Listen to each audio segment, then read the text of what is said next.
Hello दोस्तों, स्वागत है आपका अपनी चैनल वर्ल्ड हिस्ट्री में। तो जैसा कि लास्ट वीडियो में मैंने स्टार्ट किया था धार्मिक आंदोलन, जिसमें हमें जैन धर्म और बौद्ध धर्म के बारे में पढ़ना था। तो फर्स्ट पार्ट में हमने जैन धर्म के बारे में ऑलरेडी पढ़ लिया था। अगर आपने उस वीडियो को नहीं देखा है तो आप जाकर वीडियो को देख सकते हैं। आज हम पढ़ने वाले हैं बौद्ध धर्म। तो जैसा कि मैं बता दूं, ये सेमेस्टर 1 की क्लासेस चल रही है। तो अगर आप भी सेमेस्टर 1 के स्टूडेंट हैं तो वीडियो आपके लिए हेल्पफुल होगी। तो अभी सब्सक्राइब करें वर्ल्ड हिस्ट्री को। स्टार्ट करते हैं वीडियो को विदाउट एनी डिले। बौद्ध धर्म के संस्थापक गौतम बुद्ध थे। जैसा कि मैंने बताया था, जैन धर्म के संस्थापक ऋषभदेव थे। बौद्ध धर्म के संस्थापक गौतम बुद्ध थे। इन्हें एशिया का ज्योतिपुंज यानी कि लाइट ऑफ एशिया कहा जाता है। बौद्ध धर्म में बुद्ध के जीवन से संबंधित बौद्ध धर्म के प्रतीक, तो क्या क्या प्रतीक थे? घटना जन, यानी जन का प्रतीक था कमल एवं सांड। गृह त्याग का प्रतीक था घोड़ा। ज्ञान का प्रतीक था पीपल या बोधि वृक्ष। निर्वाण का प्रतीक था पद चिन्ह और मृत्यु का प्रतीक था स्तूप। गौतम बुद्ध का जन्म 563 ईसा पूर्व में कपिलवस्तु के लुम्बिनी नामक स्थान पर हुआ था। तो गौतम बुद्ध का जन्म कब हुआ था? 563 ईसा पूर्व में। और कहाँ हुआ था? तो कपिलवस्तु के लुम्बिनी नामक स्थान पर हुआ था। इनके पिता शुद्धोधन, तो पिता का नाम क्या है? शुद्धोधन, शाक्य गण के मुखिया थे।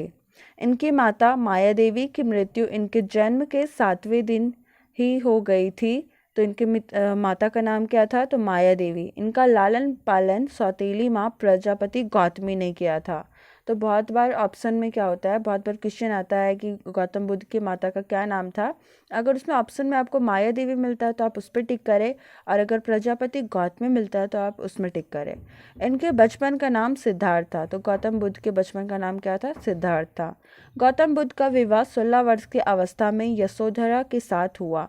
इनके पुत्र का नाम राहुल था। तो 16 वर्ष की आयु में इनका विवाह हो जाता है यशोधरा के साथ, और इन्हें एक पुत्र की प्राप्ति होती है और पुत्र का नाम राहुल था।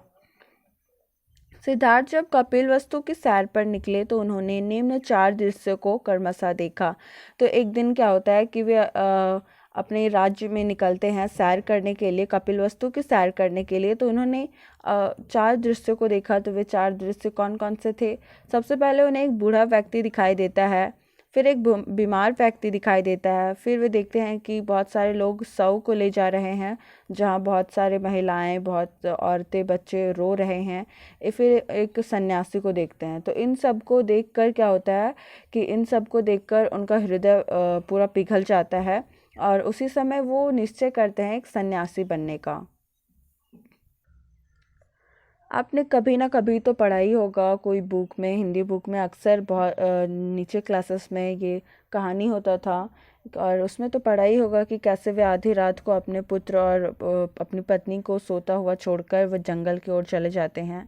सांसारिक समस्याओं से व्यथित होकर सिद्धार्थ ने 29 वर्ष की अवस्था में गृह त्याग किया, जिसे बौद्ध धर्म में महाभिनिष्क्रमण कहा गया है। महाभिनिष्क्रमण कहा गया है। तो सांसारिक समस्याओं से यानी कि मोह माया से व्यथित होकर उन्होंने 29 वर्ष की अवस्था में गृह त्याग कर दिया, जिसे बौद्ध धर्म में महाभिनिष्क्रमण कहा गया है। गृह त्याग करने के बाद सिद्धार्थ बुद्ध ने वैशाली के आलार कलाम से सांख्य दर्शन की शिक्षा ग्रहण की। आलार कलाम सिद्धार्थ के प्रथम गुरु हुए। तो गृह त्याग, जब उन्होंने अपना घर त्याग कर दिया, परिवार को भी त्याग दिया, तो वैशाली के आलार कलाम से वैशाली में उन्हें एक गुरु मिले आलार कलाम, उनसे शिक्षा ग्रहण की। आलार कलाम के बाद सिद्धार्थ ने राजगीर के करामपूत से शिक्षा ग्रहण की। तो आलार कलाम के बाद उनके गुरु कौन थे? रुद्र करामपुत। उरुवेला में सिद्धार्थ को कौंडिल्य, वप्पा, भाद्या, महानामा एवं असागी नामक 5 साधक मिले। तो उरुवेला में सिद्धार्थ को ये 5 साधक मिले। बिना अन्न जल ग्रहण किए 6 वर्ष की कठिन तपस्या के बाद 35 वर्ष की आयु में बैसाखी की पूर्णिमा की रात निरंजना यानी फल्गु नदी के किनारे पीपल वृक्ष के नीचे सिद्धार्थ को ज्ञान प्राप्त हुआ। तो बिना 6 वर्ष की कठिन तपस्या के बाद उन्हें 35 वर्ष की आयु में वैसाखी की पूर्णिमा के दिन निरंजना नदी के किनारे पीपल के वृक्ष के नीचे उन्हें ज्ञान प्राप्त हुआ था। ज्ञान प्राप्ति के बाद सिद्धार्थ बुद्ध के नाम से जाने जाने लगे। वह स्थान बोध गया कहलाया, जो आज भी है और आज बहुत ही पवित्र स्थल माना जाता है। ज्ञान प्राप्ति के बाद से ही उन्हें सिद्धार्थ, जो उनका नाम उनके बाद प्राप्ति के बाद सिद्धार्थ बुद्ध के नाम से भी जाने गए। बुद्ध के नाम से उन्हें जाना जाने लगा। बुद्ध ने अपना प्रथम उपदेश सारनाथ में दिया, जिसे बौद्ध ग्रंथों में धर्म चक्र प्रवर्तन कहा गया है। तो बुद्ध ने अपना पहला उपदेश कहाँ दिया था? तो सारनाथ में दिया था। बुद्ध ने अपने उपदेश जनसाधारण की भाषा पाली में दिए। बुद्ध ने अपने उपदेश कौशल, वैशाली, कौसाम्बी व अन्य राज्यों में दिया। सर्वाधिक उपदेश कौशल देश की राजधानी श्रावस्ती में दिया। इनके प्रमुख अनुयायी शासक थे बिंबिसार, प्रसेनजीत एवं उदयन। बुद्ध की मृत्यु 80 वर्ष की अवस्था में 483 ईसा पूर्व में कुशीनगर, जो कि देवरिया, उत्तर प्रदेश के देवरिया में स्थित है, में चुंद द्वारा अर्पित भोजन करने के बाद हो गई, जिसे बौद्ध धर्म में महापरिनिर्वाण कहा गया है। तो बुद्ध की मृत्यु कब हुई? तो 80 वर्ष की अवस्था में 483 ईसा पूर्व में कुशीनगर में हुई थी, भोजन ग्रहण करने के बाद, जिसे बौद्ध धर्म में महापरिनिर्वाण कहा गया है। मल्लों ने अत्यंत सम्मानपूर्वक बुद्ध का अंत्येष्टि संस्कार किया।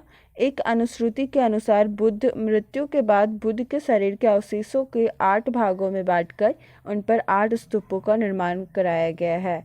एक अनुश्रुति के अनुसार ऐसा माना गया है। बौद्ध धर्म के बारे में हमें विशद ज्ञान त्रिपिटक, जिसमें विनय पिटक, सूत्र पिटक और अभिधम पिटक से प्राप्त होता है। तीनों पिटकों की भाषा पाली है। थेरवाद मत की पाली त्रिपिटक सबसे पुराना है। तो बौद्ध धर्म के बारे में हमें विशद यानी कि ज़्यादा विस्तार में ज्ञान त्रिपिटक से प्राप्त होता है। बौद्ध धर्म के जन्म एवं बुद्ध के जन्म एवं मृत्यु की तिथि को चीनी परंपरा के कैंटोन अभिलेख के आधार पर निश्चित किया गया है। सूत्र पिटक में बुद्ध के धार्मिक सिद्धांतों के संवाद के रूप में संकलित किया गया है। तो सूत्र पिटक में क्या है? बुद्ध के धार्मिक सिद्धांतों को संवाद के रूप में संकलित किया गया है। विनय पिटक के संघ में भिक्षु एवं भिक्षुणी के लिए बनाए गए नियमों का संग्रह है और इसमें संघ के अनुशासन को तोड़ने पर किए जाने वाले प्रायश्चित्तों की सूची भी दी गई है।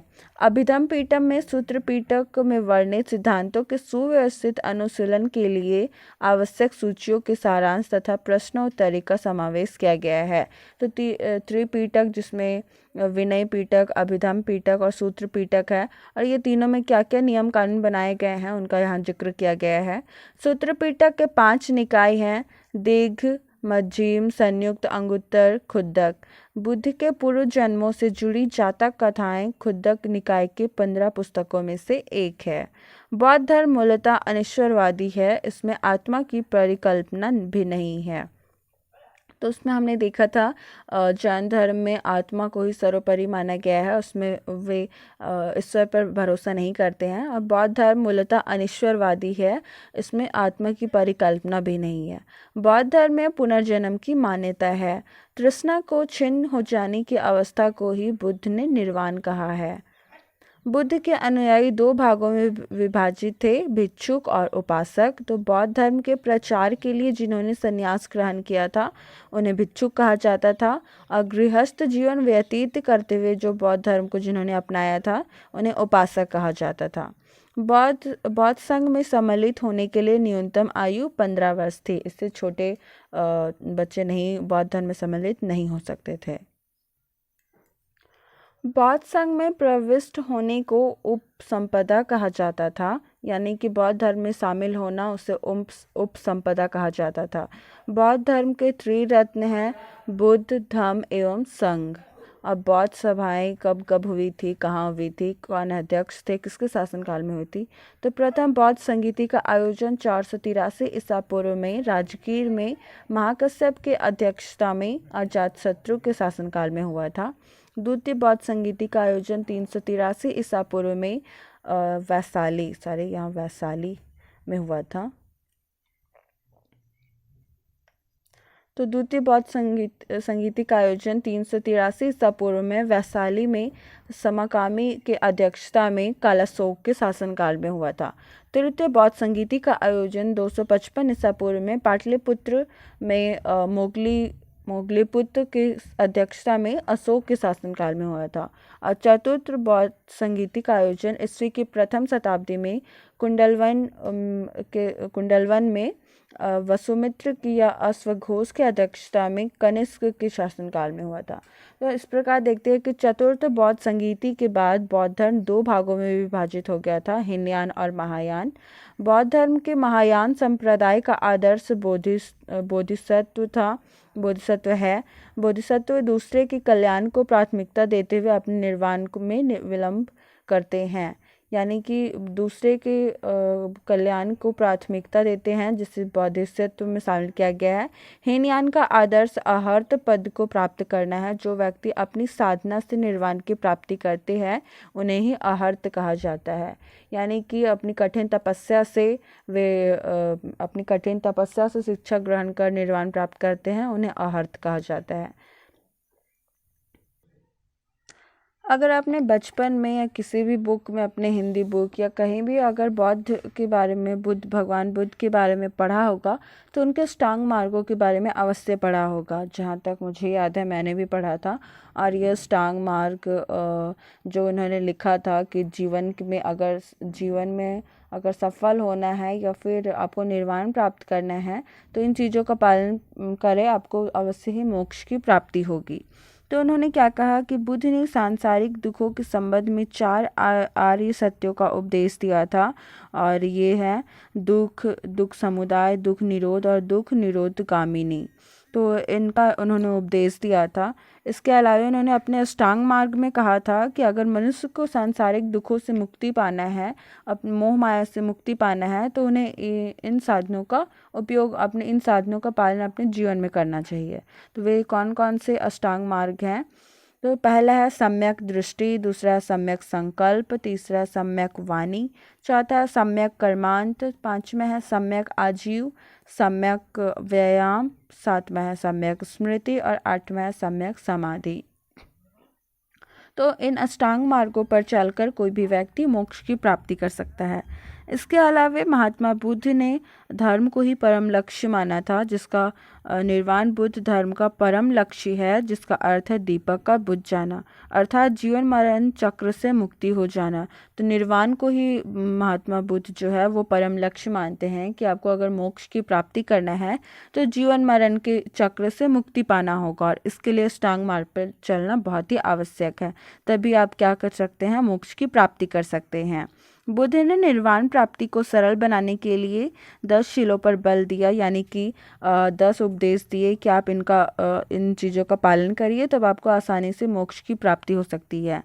तो पहला था अहिंसा, दूसरा सत्य, तीसरा अस्तेय यानी कि चोरी ना करना, चौथा किसी प्रकार की संपत्ति ना रखना, पांचवा मद सेवन ना करना यानी नशा ना करना, छठा असमय भोजन ना करना, सातवां सुखप्रद बिस्तर पर नहीं सोना, आठवां धन संचय ना करना, नौवां स्त्रियों से दूर रहना, 10वां नृत्य गान आदि से दूर रहना। यानी कि उनके अनुसार इन सभी का पालन करके उनके अष्टांग मार्गों पर चलकर आप मोक्ष की प्राप्ति कर सकते हैं। बुद्ध ने मध्यम मार्ग का भी उपदेश दिया। गृहस्थों के लिए केवल 5 सील अथवा भिक्षुओं के लिए 10 सीलों को मारना अनिवार्य था। यानी कि अगर आप गृहस्थ को अपनाते हुए, गृहस्थ जीवन जीते हुए आप बौद्ध धर्म को अपनाए हैं तो उनके लिए 5 सीलों को ही मारना आवश्यक था, और अगर आप भिक्षु हैं तो आपके लिए इन 10 सीलों को मारना आवश्यक था। तो उसके बाद हम देखते हैं कि अभी भी बहुत सारी जगहों पे अगर आपने घूमा होगा तो बहुत जगहों पे आपको बुद्ध की बहुत बड़ी बड़ी प्रतिमा दिखाई देंगी। अगर राजगीर गए होंगे, आप बोध गया गए होंगे तो बहुत बड़ी बड़ी प्रतिमाएं स्थापित है। सार्वधिक बुद्ध मूर्तियों का निर्माण गंधार शैली के अंतर्गत किया गया, लेकिन बुद्ध की प्रथम प्रतिमा संभवतः मथुरा कला के अंतर्गत बनी थी। तो बहुत सारे बौद्ध भगवान के मूर्तियों का निर्माण किया गया। तिब्बत, भूटान एवं पड़ोसी देशों में बौद्ध धर्म का प्रचार पथ संभव ने किया। इनका संबंध बौद्ध धर्म के ब्रजयान शाखा से था। इनकी 123 फीट ऊंची मूर्ति हिमाचल प्रदेश के रिवालसर झील में है। तो रिवालसर झील में आपको बुद्ध भगवान के 123 मीटर ऊंची मूर्ति देखने को मिलेगी। तो इस प्रकार से हमारा चैप्टर धार्मिक आंदोलन, जिसमें हमने जैन धर्म और बौद्ध धर्म के बारे में पढ़ा, चैप्टर कंप्लीट होता है। आई होप आपको वीडियो पसंद आया हो। अगर वीडियो पसंद आया हो तो लाइक करें और शेयर करें अपने फ्रेंड्स के साथ, ताकि उनकी भी हेल्प हो सके, और सब्सक्राइब करें वर्ल्ड हिस्ट्री को। इसके अलावा आप मुझे कमेंट करके, अगर आप मुझे कुछ सजेस्ट करना चाहते हैं, सजेशन देना चाहते हैं, तो कमेंट में दे सकते हैं। Thanks for watching. मिलते हैं नेक्स्ट वीडियो में। Till then goodbye and take care.